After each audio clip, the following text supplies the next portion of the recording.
कैसे हो आप सब लोग। तो आज के सेशन में हम बात करेंगे एसएसटी यानी सामाजिक अध्ययन से जो पार्ट वन और पार्ट टू यानी पेपर फर्स्ट और पेपर सेकंड दोनों के लिए मोस्ट इम्पॉर्टेंट है। और सीटेट के एग्ज़ाम में एक साइंस वर्ग होता है, एक एसएसटी वर्ग होता है। तो ये एसएसटी वर्ग वालों के लिए है और ये दोनों पेपर के लिए फर्स्ट और सेकंड दोनों के लिए इम्पॉर्टेंट है। तो चलते हैं, स्टार्ट करते हैं और अपने इस सेशन को आगे बढ़ाते हैं।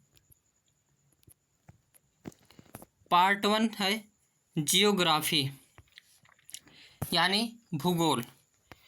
इसमें देखते हुए हम आगे बढ़ते हैं, टॉपिक वाइज इसको हम देखते हुए चलेंगे। पहला है खगोलीय पिंड, सेलेस्टियल बॉडीज। सूर्य, चंद्रमा तथा वे सभी वस्तुएं जो रात के समय आसमान में चमकती हैं खगोलीय पिंड कहलाती हैं। खगोलीय पिंडों को तारा कहते हैं। सूर्य भी एक तारा है। तारों के विभिन्न समूह द्वारा बनाई गई विविध आकृतियों को नक्षत्र मंडल कहते हैं। अर्सा मेजर या बिग बियर इसी प्रकार का एक नक्षत्र मंडल है। उत्तरी तारा उत्तर दिशा को बताता है। ध्रुव तारा भी इसी तारा को कहते हैं। खगोलीय पिंडों में अपना प्रकाश एवं ऊष्मा नहीं होती है, वे तारों के प्रकाश से प्रकाशित होते हैं। ऐसे पिंड ग्रह कहलाते हैं। उपग्रह एक खगोलीय पिंड है जो ग्रहों के चारों ओर उसी प्रकार चक्कर लगाता है जिस प्रकार ग्रह सूर्य के चारों ओर चक्कर लगाते हैं। पौराणिक रोमन कहानियों में सोल सूर्य देवता को कहा जाता है। सौर शब्द का अर्थ है सूर्य से संबंधित, इसलिए सूर्य के परिवार को सौर मंडल कहा जाता है यानी सोलर सिस्टम। आगे है आकाश गंगा। आकाश गंगा यानी गैलेक्सी क्या है, तो तारों वाले खुले आकाश में एक ओर से दूसरी ओर तक फैली सफ़ेद चौड़ी पट्टी जो एक चमकदार रास्ते की तरह दिखाई देती है। यह लाखों तारों का समूह है। यह पट्टी आकाश गंगा है। हमारा सौरमंडल इस आकाश गंगा का एक भाग है। इस प्रकार लाखों आकाश गंगाएं मिलकर ब्रह्मांड का निर्माण करते हैं। अब आगे देखते हैं सौरमंडल सोलर सिस्टम। सूर्य, 8 ग्रह, उपग्रह तथा कुछ अन्य खगोलीय पिंड जैसे क्षुद्र ग्रह एवं उल्का पिंड मिलकर सौरमंडल का निर्माण करते हैं। सूर्य, आगे देखते हैं सूर्य। सौरमंडल के केंद्र में स्थित सूर्य है और यह बहुत बड़ा एवं अत्यधिक गर्म गैसों से बना है। सूर्य सौरमंडल के लिए क्रम प्रकाश एवं ऊष्मा का एकमात्र स्रोत है। सूर्य पृथ्वी से लगभग कितना किलोमीटर दूर है, तो 15 करोड़ किलोमीटर दूर है। सूर्य से सबसे ज़्यादा निकट प्रोक्सिमा सेंचुरी है और प्रकाश की गति कितना है, तो 3 लाख किलोमीटर प्रति सेकंड है। इस गति को पृथ्वी तक पहुंचने में लगभग 8 मिनट 19 या 20 सेकंड यानी 500 सेकंड, कहीं कहीं 500 सेकंड देखने को मिलेगा, कहीं 8 मिनट 20 सेकंड देखने को मिलता है और कहीं 8 मिनट 19 सेकंड देखने को मिलता है। हालांकि ये एनसीईआरटी डाटा है, इस पे हम ज़्यादा विश्वास करेंगे। आगे देखते हैं ग्रह। हमारे सौरमंडल में 8 ग्रह हैं। सूर्य से दूरी के अनुसार पहले सूर्य के बाद है जस्ट बुध, बुध के बाद है शुक्र, शुक्र के बाद है पृथ्वी, मंगल, बृहस्पति, शनि, यूरेनस तथा नेपच्यून।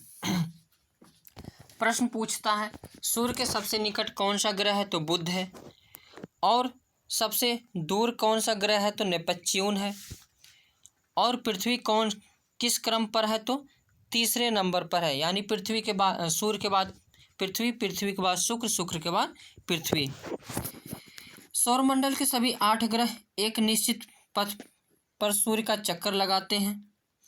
ये रास्ते दीर्घवृत्ताकार होती हैं। ये कक्षा कहलाते हैं। बुध सूर्य के सबसे निकट का ग्रह है और ग्रह का अपने कक्ष पर घूरना क्या कहलाता है? घूर्णन कहलाता है। जैसे पृथ्वी 23.5 अंश झुकी हुई है और यह अपने अक्ष पर अगर गति करती तो इससे क्या कहेंगे? घूर्णन कहेंगे। और जब यही पृथ्वी सूर्य के चारों तरफ चक्कर लगाती है तो उसे हम परिक्रमण कहते हैं। इसको याद रखना। पृथ्वी मतलब कोई भी चीज़ अपने स्थान पर फिक्स खड़ा होकर नाचना घूर्णन होता है, और किसी का चक्कर लगाना यह जो है परिक्रमण होता है। दिन रात क्यों होता है? तो घूर्णन के कारण।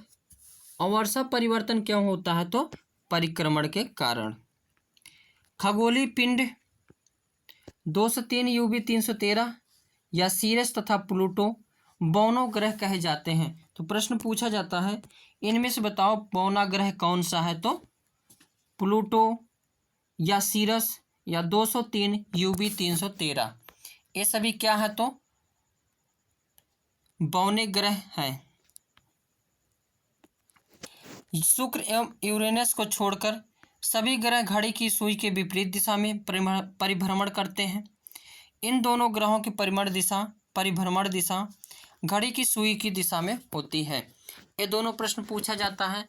तो शुक्र और यूरेनस की गति कैसे है? तो घड़ी जैसे की दिशा में ही इसकी गति है, जबकि अन्य ग्रहों की गति कैसी है? तो जो घड़ी के विपरीत दिशा में गति है। इसके बाद देखते हैं बुध को इंग्लिश में क्या कहते हैं? तो मरकरी कहते हैं।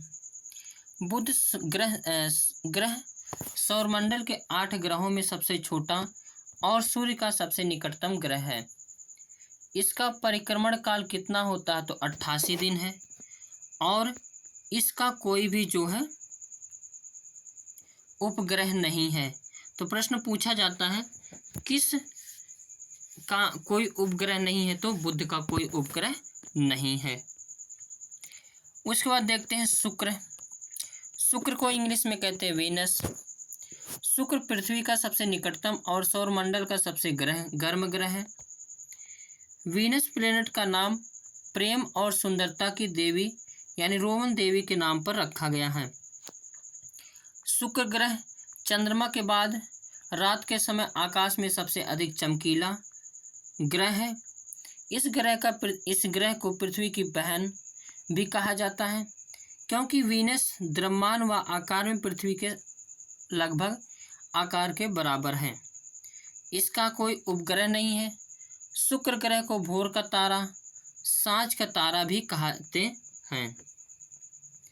उसके बाद पृथ्वी, सूर्य से दूरी के हिसाब से पृथ्वी तीसरा ग्रह है, आकार में 5वां सबसे बड़ा ग्रह है और यह ध्रुवों के पास थोड़ी चपटी है। यही कारण है कि इसका आकार को भू-आब यानी जियोड कहा जाता है। भू-आब का अर्थ है पृथ्वी के समान आकार। पृथ्वी के पास केवल एक उपग्रह है जो कि नाम है क्या?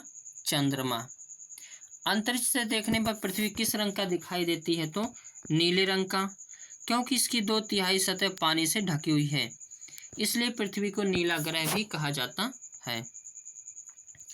पृथ्वी अपने अक्ष पर एक घूर्णन पूरा करने में 23 घंटे 56 मिनट 4.9 सेकंड का समय लेती है।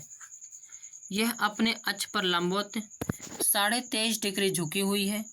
इस कारण इस पर विभिन्न प्रकार के मौसम पाते हैं।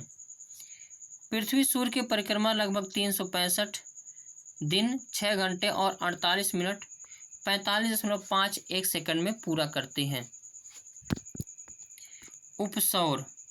उपसौर यानी प्रीहिलियन क्या है? तो जब पृथ्वी सूर्य के बिल्कुल पास होती है तो उसे उपसौर कहते हैं। उपसौर की स्थिति कब होती है? तो 3 जनवरी को। ये डेट याद रखना है।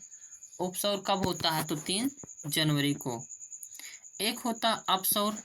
अपसौर क्या होता है? तो जब पृथ्वी सूर्य से अधिकतम दूरी पर होती है तो यह अपसौर कहलाता है। अपसौर की स्थिति कब होती है? तो 4 जुलाई को होती है। अगला है मंगल, जिसको इंग्लिश में कहते हैं मार्स। सौरमंडल में यह दूसरा सबसे छोटा ग्रह है। मंगल ग्रह की मिट्टी लौह ऑक्साइड पाया जाता है, जिसके कारण इसका रंग लाल दिखाई देता है और इसी कारण मंगल ग्रह को क्या कहा जाता है? लाल ग्रह भी कहते हैं।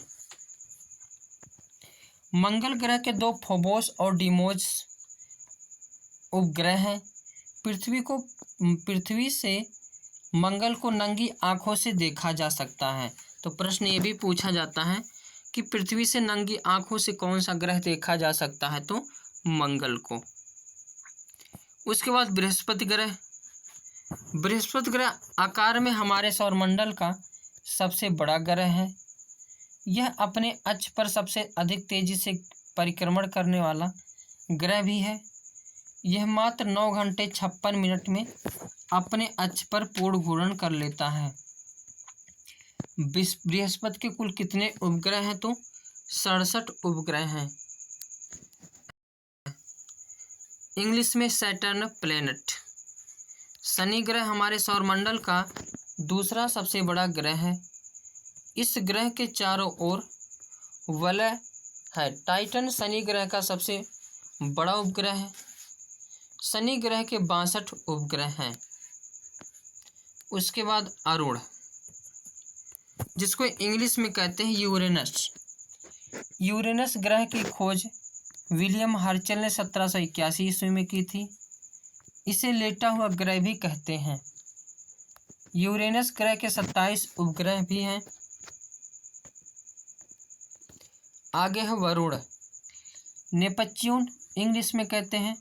नेपच्यून हमारे ग्रह यानी हमारे सौरमंडल का सूर्य से दूरी के अनुसार सबसे दूर का ग्रह है। यह सबसे ठंडा ग्रह है। नेपच्यून के 14 उपग्रह हैं। अब उपग्रह क्या होते हैं, तो ये कुछ आकाशीय पिंड अपने ग्रह की परिक्रमा करते हुए सूर्य की परिक्रमा करते हैं।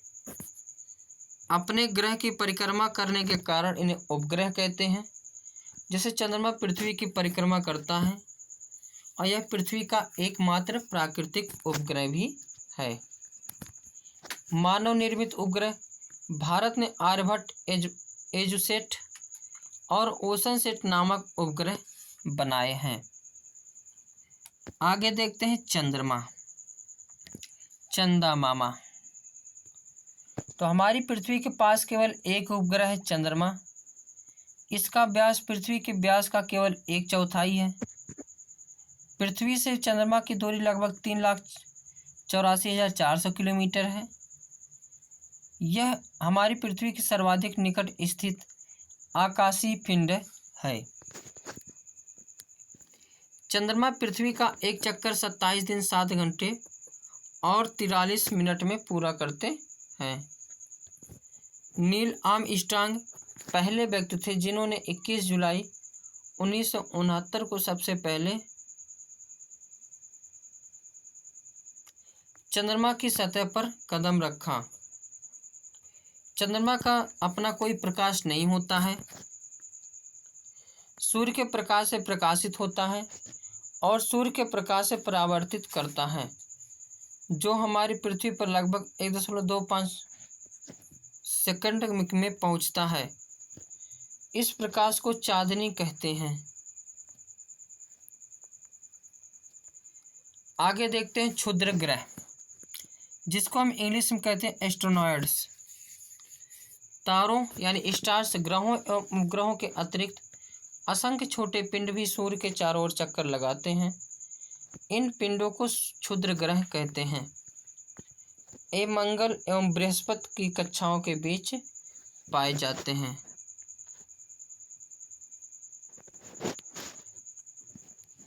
उसके बाद है उल्का पिंड, जिसको इंग्लिश में कहते हैं मेट्रोरॉयड्स। सूर्य के चारों ओर चक्कर लगाने वाले पत्थरों के छोटे छोटे टुकड़ों को उल्का पिंड कहते हैं। कभी कभी ये उल्का पिंड पृथ्वी के इतने नज़दीक आ जाते हैं कि इनकी प्रवृत्ति वायु पर गिरने की होती है। इस प्रक्रिया के दौरान वायु के साथ घर्षण होने के कारण ये गर्म होकर जल जाते हैं।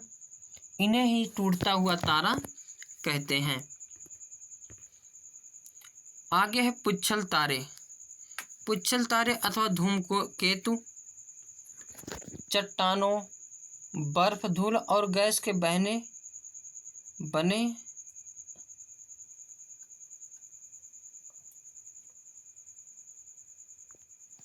बने इस तारे का सिर सूर्य की तरफ तथा पूंछ हमेशा सूर्य से दूर बाहर की तरफ होती है, जो हमें चमकता हुआ दिखाई देती है। उसके बाद देखते हैं कुइपर मेखला क्या है।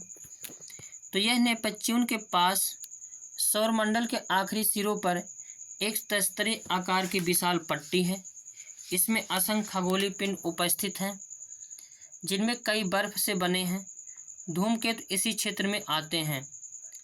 प्लूटो भी इसी मेखला में स्थित है।